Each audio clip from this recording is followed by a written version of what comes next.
What is up, my suspicious scientists? It's Chris with Tabletops and Tentacles, and this is a how to play video for my game Escape Sequence XENO. Available now. Escape Sequence XENO is a game that my wife and I designed and was published by Squid Ink Games. And in it you play a scientist trying to escape and destroy a base that has been contaminated/invaded by an alien. So this is a little bit of a different design for us. We made this game designed so that you could get it in a book and then play with parts and pieces of things that you already have around the house.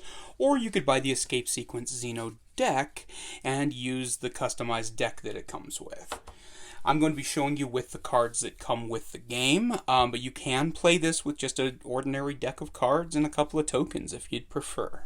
In the deck of Escape Sequence XENO, it includes a couple of paper miniatures that you can cut out and make into the scientists, a couple of different aliens, the med packs, and the key cards if you'd like. Or you can simply use a couple tokens, which is what we're going to do with this video. I'm going to use these small poker chips instead. To play the game, all you need is a deck of cards, the tokens, and the rulebook, and you can dive into Escape Sequence XENO. You wake in the science lab of Research Station X3 on the ice asteroid of N0, called Station XENO by the employees, with a huge headache and no clear idea of what's going on. The lab is a disaster, and you vaguely remember that the egg your team found in the ice outside reacted strangely to your tests. Whether it was the egg itself or the third-hand cobbled-together equipment the company provided, you don't know, but something went horribly wrong. The egg is hatched, and there is an alien loose in the station, killing everybody. You may very well be the last scientist alive. And in an event like this, the escape sequence has been clearly outlined in the Employee Emergency Handbook. You need to restore power to the self-destruct system, the emergency and comms array, find the codes to access the escape pods, transmit your data about the alien and the warning to the company, and activate the rescue beacon via the comms array from a control terminal, find enough rations and air to survive in the escape pod until the recovery crew arrives, and arm the self-destruct sequence. After you've done all that, you need to get to the escape pod with the code and supplies before the self-destruct sequence detonates. If you can do all that, you can launch into space, sit above a slowly disintegrating asteroid as it explodes, and hope you remember to bring your book with you. However, the station is a mess of dark hallways and confusion between you not paying that much attention to your surroundings because you're a scientist hard at work, and because, simply put, it's scary with aliens chasing you.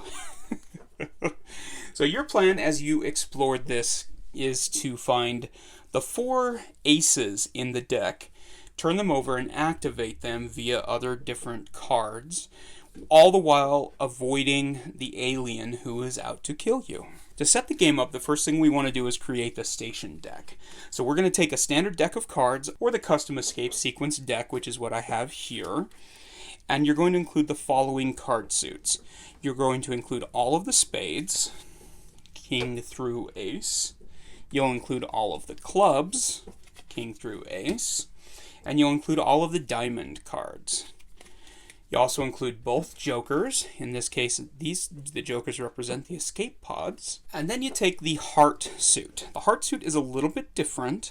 A good amount of these actually represent your med packs that you can collect as you play the game. So you need to pull out the king, the queen, the jack, and the ace from the heart suit, and those go into the station deck. You also set aside the 2 of hearts because that will be your starting space, the science lab where you wake up with things having gone horribly wrong. The remaining 8 of these represent the number of med packs you can have in your hand at any given time. You start with 4 of these, so we're going to set those aside. Those are very important. These ones you can get as you explore the station, and we will also set those aside in a different spot. Then you take this deck, you leave the 2 out, and you shuffle the rest thoroughly. You also have tokens which represent key cards which let you do certain things around the station. The company is cheap and makes their employees pay for their key cards, so each of these is only one-time use. So make sure you use them wisely. You need these to accomplish some of your goals as well. You already have 1 in your possession, so you can add that to your hearts that you already have. So I'm going to set the alien to the side for now, and you start with the 2 of hearts face up in the middle of the board. That's all you need to do to set up and play Escape Sequence XENO. Exploration. So as you explore Escape Sequence XENO, you're going to be building the map to the station by laying cards in an alternating pattern in whatever direction you'd like as you wander around the darkened halls of the station.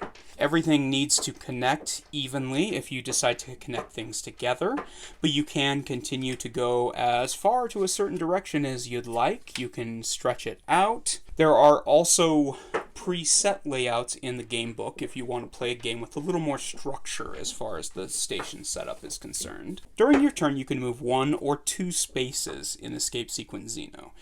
To move 1 space, you simply reveal the next card in the deck and place your character on that, and do whatever that card activates when you land on it. To move 2 spaces, you place the first card face down, and that represents a darkened hallway that you've run through, and then you activate the next card from there. Throughout the game, you can go as many times 2 spaces or a single space as you would like. You're welcome to create dead ends, which represent just single rooms that you go into.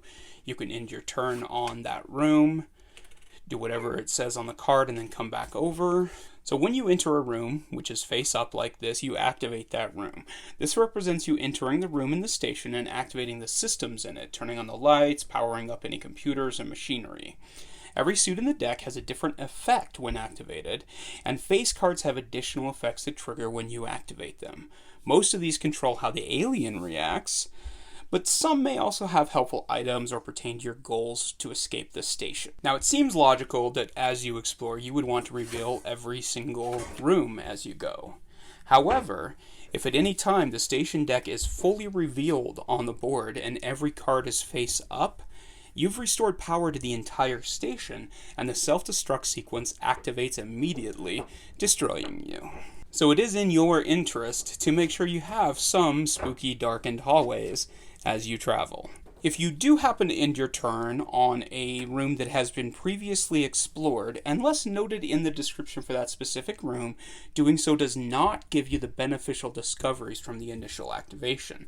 Some of these rooms give you med packs or key cards, and if you land on a room like this a second time after you've already activated it, you do not get that. However, if this room does make the alien move, that alien will still move if you backtrack to it.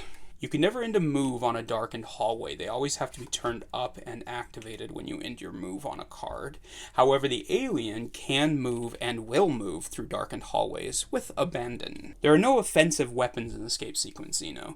You're limited to what you can scavenge from the corpses of your former co-workers and your own ingenuity and legs to escape. The alien is a vicious and heartless killer. Anytime you are in a space and the alien ends up in that space or in the space adjacent to it, it attacks you. It does 1 point of damage, and your character has 1 point of life. However, if you have med packs, you can sacrifice one of those to ignore that attack and live on to try and escape the base. However, med packs have other uses in the game as well. You can use it as a stim pack to give yourself an extra boost of speed as you're running from the alien, and move an extra space for each med pack you sacrifice. This lets you go extra spaces. Those are all laid down as darkened hallways as you are running away. Once the self-destruct sequence is active in the game, you are forced to move 2 spaces every turn that you take. You can also use the med pack during those circumstances to ease your panic and move less spaces as you travel around the board. That's especially helpful if there's a room you need to get into or something like that, or if you're worried about setting off a certain card that you know is there. You can use a med pack to move 1 less space during the self-destruct sequence. Keycards are also very useful, but extremely one-time use. Keycards can be used as you play the game to activate and deactivate the self-destruct sequence, transmit data and trigger the rescue beacon, create a med pack at any medical bay, use the security rooms to turn on or off lights, or to lock doorways. You can only use keycards in certain rooms, but you are allowed to use multiple keycards if you have multiple keycards in the same room during the same turn. So let's talk about the alien in the room. Now the alien has a number of different ways it moves around the board as you attempt to escape the station. But it doesn't appear immediately. It's somewhere in the station, but it doesn't show up on the board until you have revealed the same suit of cards twice. Once that happens, it appears on the first suit of that duplicated suit. When it appears, it merely shows up on that card and doesn't do anything until your next movement and activation. Remember that the alien is relentless and cannot be harmed by anything the scientist has at its disposal. Each turn in Escape Sequence XENO consists of 4 major actions taken in sequence. Movement. The scientist moves through the station, placing cards as they go. They can move 1 or 2 spaces, turning the card where they end their turn face up. Remember that there are some game conditions and items that can affect how far you move in that action. And any room that you pass through is face down as a dark hallway. Step 2 in the turn sequence is the scientist card activation. If your move ends on a card that has an activation that pertains to the scientist, this happens now. Then the alien takes any actions dictated by the revealed card. The final stage in the turn sequence is resolution, where you either take any damage, prevent damage, dying, or you can use a key card during this particular step. Once that has happened, the turn sequence starts again with moving through the station. So Escape Sequence XENO uses just a standard deck of playing cards with the same 4 suits you're used to, but they each have different rules that dictate how the alien moves or things you find in the station as you're traveling around it. Diamonds represent the ventilation system in the station. In the Escape Sequence XENO deck, they all have vents on the bottom to remind you what the diamonds do as you play. And that means the alien jumps from one diamond to a different diamond through the ventilation system. For instance, if you are on this 7, it will move to the next diamond in sequence to that 7 that you landed on. It always moves first based off of where you are. Then if it moves a second time because of self-destruct or something, then it would move based off of where it ends up. So in this particular instance, the next vent in the system would be over here on the jack. So the alien pops out of that vent and appears on this jack card. If you revealed this card, the 6 of diamonds, it would appear in the 7 of diamonds over here. Heart cards, because they are also used as your med pack representations, appear far less frequently in the game. There are only 4 of them available. Anytime they show up, there's a little corpse on the card, signifying there's one of your former co-workers laying there dead on the floor. You get to scavenge them, and you get a key card from the dead scientist you find in them. The alien also does not move when you activate a heart card. You get a little bit of a reprieve from its attack. Clubs represent darkened hallways on the station, and in the deck have an open doorway in them. When you reveal a club like this, the alien appears in the nearest darkened hallway to you. In this particular case, it would show up here. However, had I revealed this hallway here, the alien would appear directly next to me, which is a bad thing because that means it would attack me at the end of the round. If there are no current face-down cards on the board, the alien does not move when a club is revealed. Spades, represented with little proximity alarm lights on the cards themselves, mean that the alien moves directly towards you no matter where it is in the space station. In this particular case here, if you were to reveal this card and the alien is where it is, it would move 2 spaces because it's moving through 2 of the same types of cards. So in this particular case, it would end its turn right next to you and damage you at the end of the turn. However, if you'd revealed it here instead, this spade would mean that the alien only moves 1 space because it's traveling through mixed face-up and face-down cards. So remember that the alien only moves 1 space if there are mixed face-up and face-down cards revealed on the route, but it will move 2 spaces if both cards are face-up or face-down. So those are the 4 suits.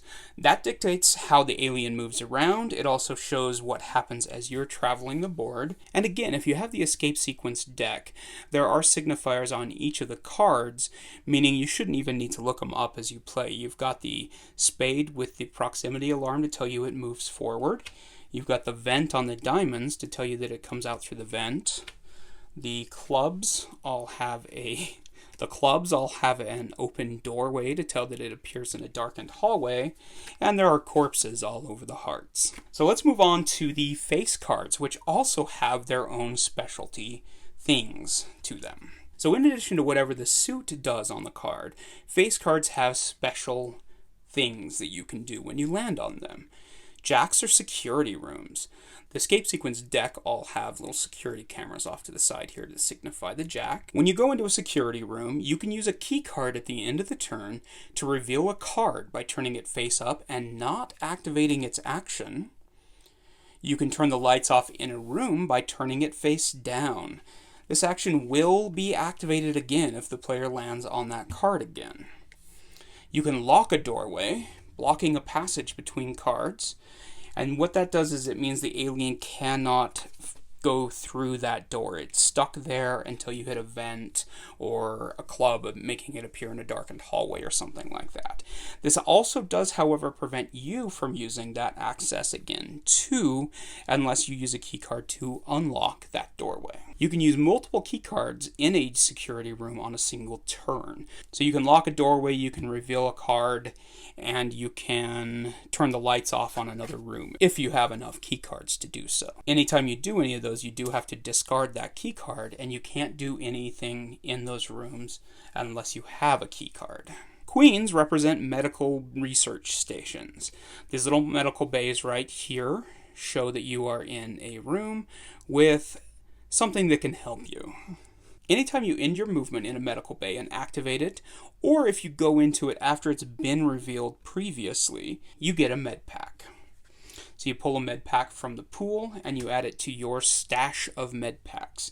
You can only have 8 med packs at any given time. So if you enter a queen room and you already have 8 med packs, you do not gain another. You can also use a key card in a queen room to gain an additional med pack if you'd like. Kings all have control terminals on them.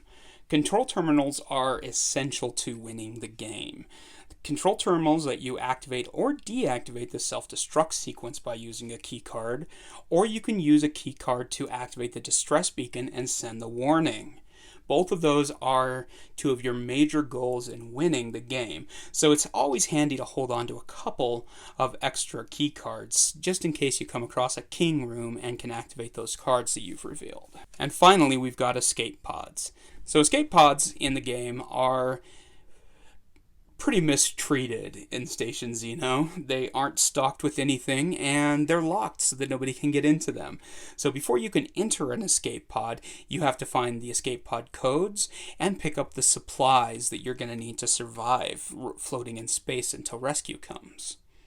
When you do reveal an escape pod, the alien does not move, and it is basically a safe space for you to land on. There are 4 aces in Escape Sequence XENO, and these represent your 4 goals when you're playing the game. Once you've revealed all 4 of them in your exploration of the station, you have everything you need to activate the self-destruct sequence, submit the data, unlock the escape pods, and survive in the escape pods. So it's very important that you find all of the aces. The Ace of Spades represents the self-destruct sequence.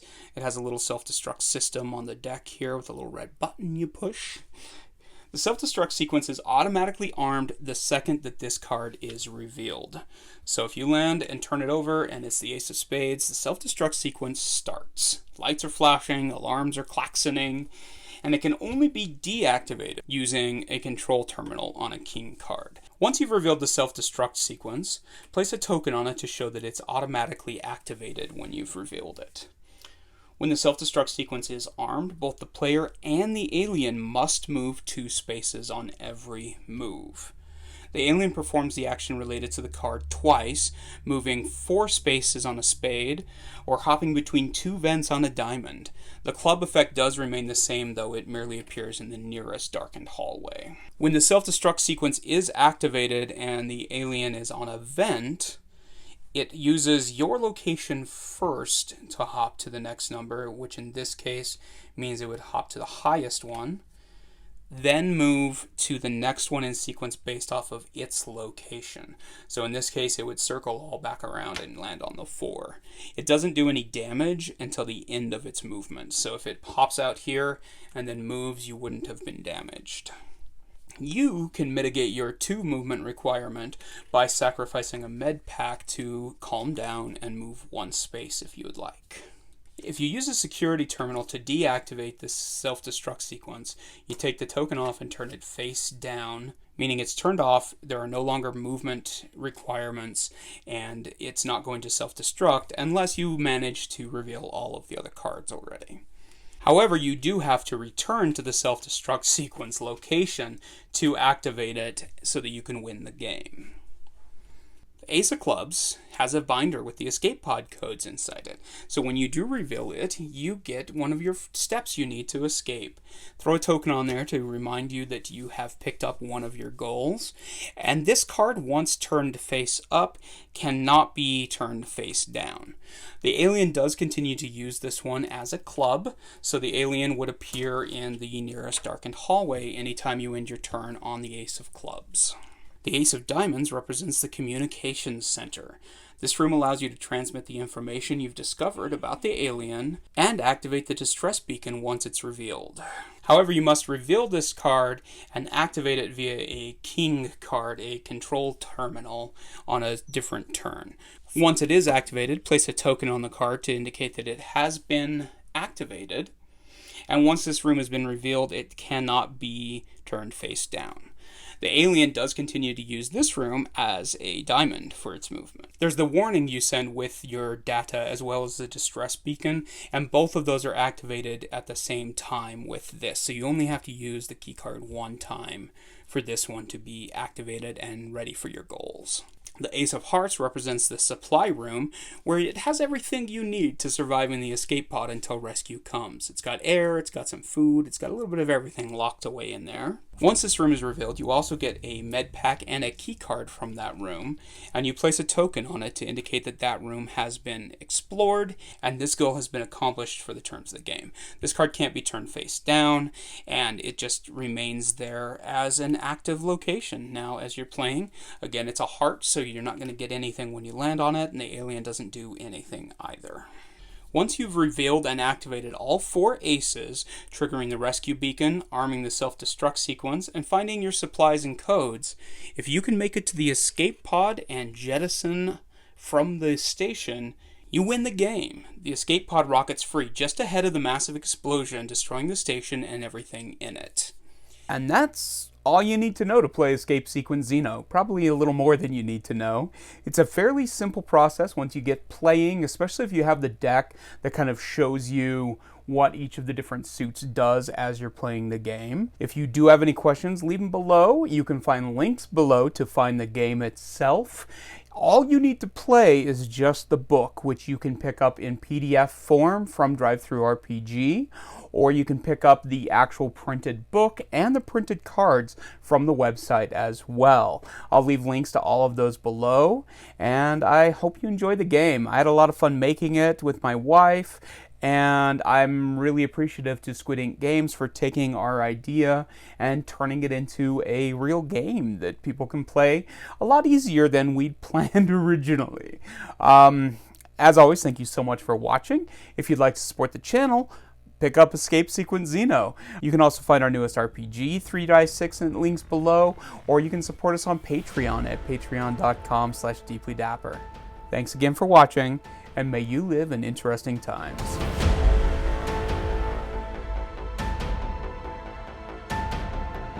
What is up, my salivating scientists?